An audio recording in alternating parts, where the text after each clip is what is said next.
اور پچھلے کئی سالوں سے وہ ایک دوسرے کے ساتھ تھے اور اب میرے ساتھ ساتھ ہمنا اور تیمور کی شادی بھی ہو رہی تھی۔ لائبہ ایک بے حد خوبصورت اور سٹائلش لڑکی تھی۔ وہ ایک بے حد امیر اور معروف بزنس مین سیٹھ وقار کی اکلوتی بیٹی تھی۔ میری اور لائبہ کی شادی سے میرے ابو اور لائبہ کے ابو کی بھی پارٹنرشپ ہونے والی تھی، اس لیے ابو میرے اس فیصلے سے بہت خوش تھے کہ میں نے ان کا فیصلہ خوشی خوشی قبول کر لیا تھا۔ اور تبھی اچانک میرے ذہن میں رمیسا کا خیال آیا تھا۔ میں ایک بار اس سے ملنا چاہتا تھا تاکہ ہمیشہ ہمیشہ کے لیے اس کا کوئی بندوبست کر سکتا۔ اس لیے میں نے اپنی گاڑی نکالی اور رمیسا کے گھر کی طرف چل پڑا۔ میں اس کو کچھ پیسے دے دلا کر اس کا منہ ہمیشہ کے لیے بند کر دینا چاہتا تھا تاکہ وہ کوئی گڑبڑ نہ کر سکتی، مگر میں یہ دیکھ کر حیران رہ گیا تھا کہ رمیسا کے گھر والے تو مجھ سے بہت عزت اور پیار سے پیش آ رہے تھے۔ ان کو تو جیسے کوئی فرق ہی نہیں پڑا تھا کہ میں ان کی بیٹی کو ٹھکرا کر زندگی میں آگے بڑھ چکا تھا۔ مگر یہ جان کر تو میرے پیروں تلے سے زمین ہی نکل گئی تھی کہ رمیسا تو 3 سالوں سے اپنے گھر ہی نہیں گئی تھی۔ میں نے تو اس کو دھتکار دیا تھا، مگر اس کے بعد سے لے کر اب تک 3 سال وہ کہاں تھی مجھے کچھ سمجھ ہی نہیں آ رہی تھی۔ لیکن ایک طرح سے میں نے دل ہی دل میں شکر بھی کیا تھا کہ میری اس سے جان چھوٹ ہی گئی تھی۔ ہو سکتا تھا کہ وہ کہیں مر کھپ گئی ہو، کیونکہ اگر وہ زندہ ہوتی تو میری شادی کی خبر سن کر مجھ سے رابطہ کرنے کی کوشش ضرور کرتی، مگر وہ تو دوبارہ کبھی میرے پاس آئی ہی نہیں تھی۔ میں رمیسا کو بھول کر اپنی خوشیوں میں مصروف ہو گیا تھا۔ مجھے بس یہی ڈر تھا کہ رمیسا کہیں کوئی ہنگامہ نہ کر دے، مگر اس کا تو کہیں نام و نشان تک نہ تھا۔ میں نے ہر جگہ اس کو ڈھونڈ لیا تھا، مگر اگر وہ زندہ ہوتی تو ملتی، اور مجھے یقین ہو گیا تھا کہ میرے دھتکارے جانے کا صدمہ اس سے برداشت نہیں ہو سکا تھا، اس لیے وہ مر ہی گئی تھی۔ میرے گھر کو بہت سی روشنیوں اور پھولوں سے سجایا گیا تھا، اور ان روشنیوں میں میری بہن ہمنا کا جگمگاتا ہوا چہرہ دیکھ کر میں بھی بہت خوش تھا۔ وہ اپنے گھر کی ہونے والی تھی۔ مجھے اس کی شادی کی بے حد خوشی تھی، مگر اس کو خود سے دور کرنے کا دکھ بھی تھا۔ میرے امی ابو بھی بہت خوش تھے۔ میری اور ہمنا کی شادی کے لیے تو ابو نے کوئی کسر نہیں چھوڑی تھی۔ بہت بڑی ارینجمنٹ کی گئی جس میں ہر مشہور بزنس مین اور بڑے بڑے لوگ آنے والے تھے۔ میں، لائبہ، ہمنا اور تیمور، سب کے چہروں پر مسکراہٹیں بکھری ہوئی تھیں۔ تبھی رمیسا اس خوشی کی گھڑی میں ایک قیامت بن کر نازل ہوئی تھی۔ وہ اپنی گود میں ایک چھوٹے سے بچے کو اٹھا کر اسٹیج کی طرف چلتی آ رہی تھی، اور آتے ہی اس نے میرے گریبان کو پکڑ کر کہا تھا کہ تم ہوتے کون ہو میری زندگی کا فیصلہ کرنے والے؟ میں ایسا ہرگز نہیں ہونے دوں گی کہ میری زندگی برباد کر کے تم خود اپنی زندگی میں خوشیاں منا سکو۔ میں نے اس دن کا انتظار بہت شدت سے کیا تھا جب میں ساری دنیا کے سامنے تمہاری اصلیت کھول سکوں۔ میں نے بہت کوشش کی تھی کہ میں رمیسا کو چپ کروا سکتا، مگر وہ شور مچا مچا کر اور چیخ چیخ کر سب کو اپنے گرد اکٹھا کر چکی تھی، اور وہ بچہ سب کے سامنے کر کر کے کہہ رہی تھی کہ وہ میرا بچہ تھا۔ تبھی میں اپنی گھبراہٹ کو چھپاتے ہوئے کہنے لگا تھا کہ وہ ایک غریب لڑکی تھی جو صرف چند پیسوں کی خاطر مجھے ایسے بدنام کرنے کی کوشش کر رہی تھی۔ مگر میری بات سنتے ہی رمیسا ایک بار پھر سے ہنسنے لگی تھی اور کہنے لگی تھی کہ میں جانتی تھی کہ تم اس بچے کو ماننے سے بھی انکار کر دو گے، اس لیے میں سارا انتظام کر کے ہی آئی تھی۔ تبھی اس نے ایک میڈیکل سرٹیفکیٹ میرے منہ پر مارا اور کہنے لگی کہ یہ اس بچے کی رپورٹس ہیں۔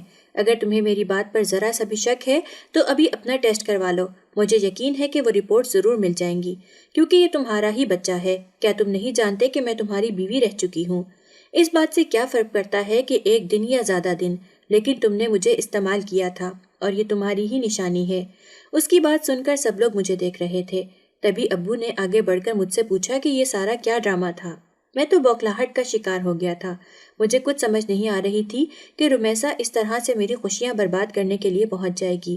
ہمنا بھی میری طرف حیرانگی سے دیکھ رہی تھی۔ اس کو تو یقین نہیں آ رہا تھا کہ اس کا بھائی اتنی گری ہوئی حرکت کر سکتا تھا۔